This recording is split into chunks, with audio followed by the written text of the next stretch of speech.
প্রিয় দর্শক, আসসালামু আলাইকুম। আপনাদের প্রীতি ও শুভেচ্ছা জানিয়ে শুরু করছে নতুন আজকের আরেকটি প্রতিবেদন। আপনারা দেখতে পাচ্ছেন আমাদের সামনে এক ফুটফুটে সুন্দরী বোন দাঁড়িয়ে আছে।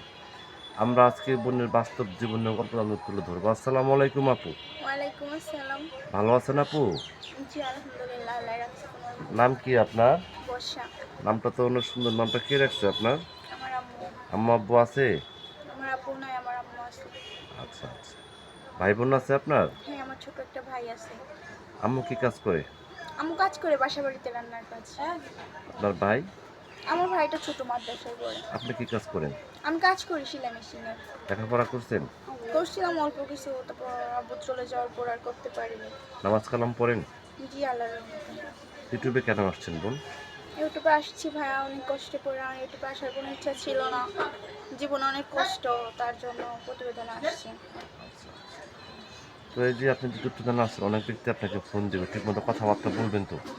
জি ভাইয়া, প্রতিবেদনে যেহেতু আমি আসছি নিজের ইচ্ছাকৃতভাবে, সেহেতু ফোন দিলে অবশ্য কথা বলবোই। আপনার দেশের বাড়ি কোথায়? আমার দেশের বাড়ি দিনাজপুরে। দিনাজপুর। দিনাজপুরের মেয়েরা তো ইউটিউবে আসেন, আপনাকে প্রথম পেলাম। ঠিক আমি আছে। অনেক কষ্ট করে প্রতিবেদনে আসছি, আমার আসার কোনো এক প্রকার ইচ্ছা ছিল না, তারপরও আসতে হয়েছে। এখন কি করবো ভাইয়া।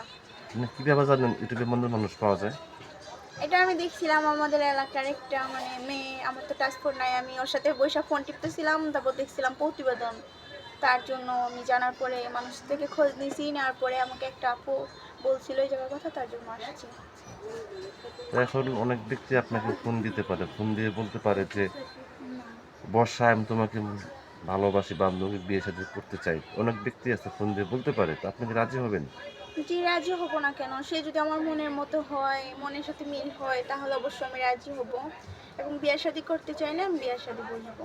আপনার বয়স চলে কত? আমার বয়স 18 চলতেছে। 18 চলতেছে। বিয়ে শাদীর প্রস্তাব আসে না? আসছে ভাই অনেক, কিন্তু যৌতুকের জন্য বিয়ে শাদী হচ্ছে না? যৌতুকের জন্য হয় নাই। আচ্ছা আচ্ছা। এখন দেশ বিদেশ থেকে অনেক ব্যক্তি আমাদের ফোন দিয়ে বলে, ভাইয়া আপনার যে ভিডিওগুলো করেন অনেক মিথ্যা কথা বলে, প্রতারণা করে। এই কথা বলে কি সত্য বোন?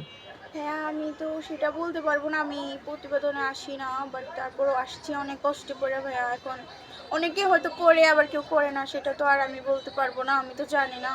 এখন সবাই তো আর এক না রে ভাই, হাতের 5টা আঙুল যেমন সমান না, সেরকম মানুষ এক না, কেউ ভালো কেউ খারাপ মিলিয়েই তো পৃথিবীটা চলে, তাই না? তো এখন কি বলবো ভাই, তো এটাই আপনি তো। কি আর কিছু বলতে চান দর্শকদের উদ্দেশ্যে? দর্শকদের উদ্দেশ্যে আমার একটা কথাই বলার আছে, যারা আমাকে ফোন দিবেন, আমার পাশে থাকতে পারবেন, সব কিছু জেনে শুনে তারাই কল দিবেন। আর যারা ভাই এমনি শয়তানি ফাজলামি করার জন্য ফোন দিবেন, তারা কেউ ফোন দিয়েন না আমাকে। তো প্রিয় দর্শক, এই বর্ষা আপুর কথাগুলো শুনলেন। বর্ষা আপুর দেখতে শুনলেন, মাসাল্লাহ অনেক সুন্দর। আপনার কি ফোন নাম্বার আছে? না ভাই, আমার তো টাচ ফোন নেই, আমার একটা বাটন ফোন আছে। যদি কোনো ব্যক্তি আপনাকে ভালোবাসে ফোন কিনে দেয়, আপনি কি নেবেন? কেউ যদি আমাকে ভালোবেসে ফোন কিনা দেয়, তাহলে আমি নিব এবং তার সাথে কথা বলবো।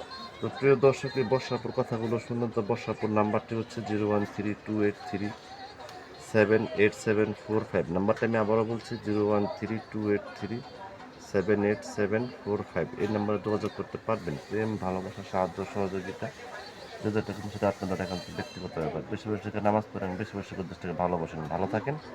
আসসালামু আলাইকুম।